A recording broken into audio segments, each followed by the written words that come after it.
कुछ 45 किलोमीटर दूर पुणे सोलापुर हाईवे पर यवत से डाइवर्जन लेकर 10 किलोमीटर पर एक छोटी सी पहाड़ी पर स्थित है हमारा आज का पड़ाव, श्री भूलेश्वर मंदिर।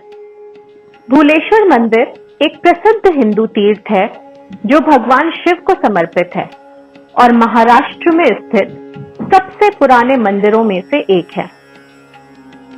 जैसा कि अक्सर ही प्राचीन मंदिरों के साथ होता है, इस मंदिर के निर्माण के बारे में भी अलग अलग मान्यताएं हैं।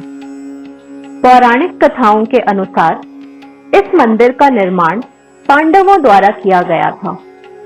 पास ही भरत गांव में भरत वंशियों के प्रतिष्ठापक चक्रवर्ती सम्राट भरत का मंदिर भी है। इस मंदिर के नाम के पीछे भी एक बड़ी दिलचस्प कहानी है।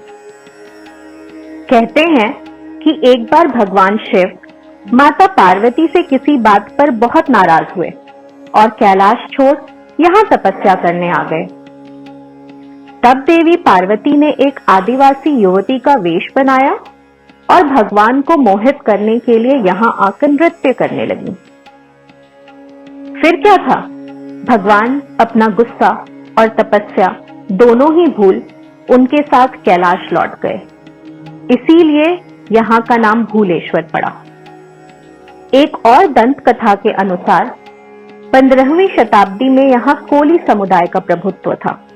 इसी समुदाय के भोला नाम के मछुआरे को एक रात स्वप्न में ईश्वरीय आदेश आया कि पूर्व में तालाब के पास एक शिवलिंग है जिसे निकालकर बाहर स्थापित करना है। अगली सुबह इसी जगह पर भोला ने कुल्हाड़ी उठा खुदाई शुरू की। थोड़ी ही देर में शिवलिंग का आधा हिस्सा धरती से बाहर था। अचानक उसकी कुल्हाड़ी शिवलिंग से टकराई और वहां से खून की एक धारा बह निकली। तुरंत पंडितों को बुलाकर धार्मिक अनुष्ठान कराए गए, तब जाकर खून निकलना बंद हुआ। भोला ने खुदाई वहीं रोक दी और शिवलिंग को उतने पर ही स्थापित करा दिया।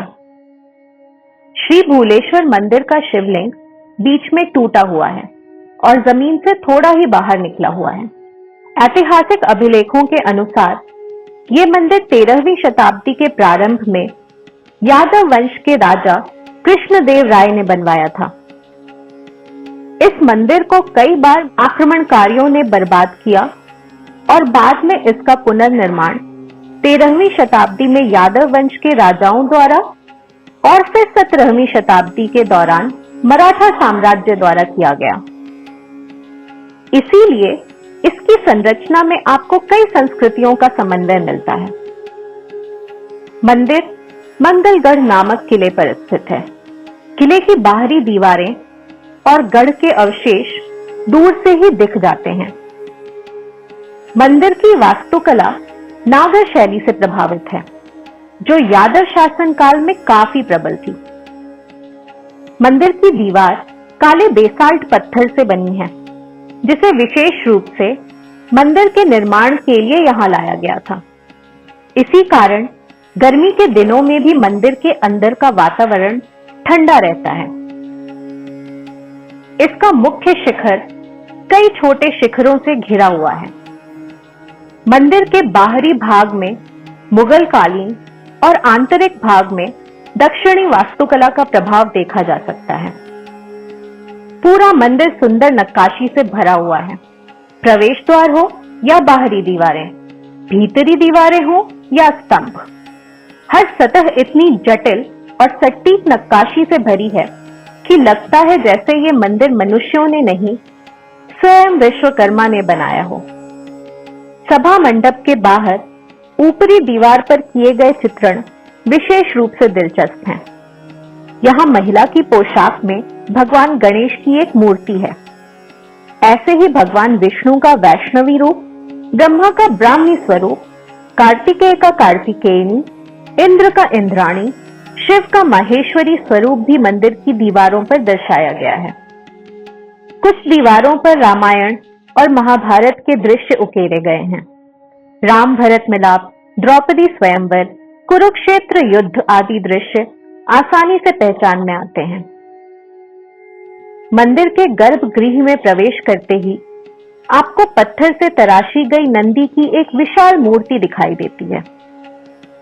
मंदिर में शिव पार्वती के साथ साथ भगवान विष्णु, लक्ष्मी, सरस्वती और गणेश की भी मूर्तियां हैं।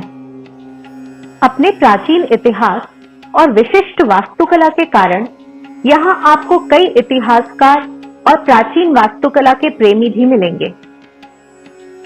कहते हैं कि जब भी किसी भक्त ने यहाँ शिवलिंग को पेड़े का प्रसाद चढ़ाया है, उसमें से कम एक मिठाई जरूर गायब हो ही जाती है। मंदिर में एक ऐसा शिवलिंग भी है जो पूरी तरह से पानी में डूबा हुआ है। भक्त यहाँ आकर इस पर सिक्के अर्पित करते हैं और ऐसा माना जाता है कि अगर आपका चढ़ाया हुआ सिक्का शिवलिंग के ऊपर जाकर ठहर जाए तो आपका जीवन मंगलमय होगा। महाशिवरात्रि के दौरान मंदिर को बड़ी भव्यता के साथ सजाया जाता है और कई समारोह आयोजित किए जाते हैं। पूरा मंदिर भक्तों से भर जाता है। श्रावण के महीने में भी यहाँ बहुत भीड़ होती है। हाल ही में इसे एक संरक्षित स्मारक के रूप में घोषित किया गया है और अब आर्कियोलॉजिकल सर्वे ऑफ इंडिया द्वारा इसका रखरखाव किया जाता है। यूं तो मंदिर हर दिन सुबह 5 बजे से रात 8 बजे तक खुला रहता है, लेकिन सुबह 6 से 12 और शाम 4 से 8 यहाँ आने के लिए सबसे अच्छा समय है। मंदिर के पास ही थेऊर गणपति, रामदरा, जेजुरी जैसे और भी कई प्रसिद्ध मंदिर हैं। अगर आप यहाँ मई से सितंबर के महीने में आएं, तो पास ही स्थित नारायण भेट जरूर जाइए। तब वहां आपको कई माइग्रेटरी बर्ड्स मिलेंगी, जिन्हें देखने के लिए दूर दूर से प्रकृति प्रेमी सैलानी यहाँ आते हैं। और यहाँ से निकलते वक्त पास ही स्थित कांचन होटल का मिसल पाव खाना न भूलें।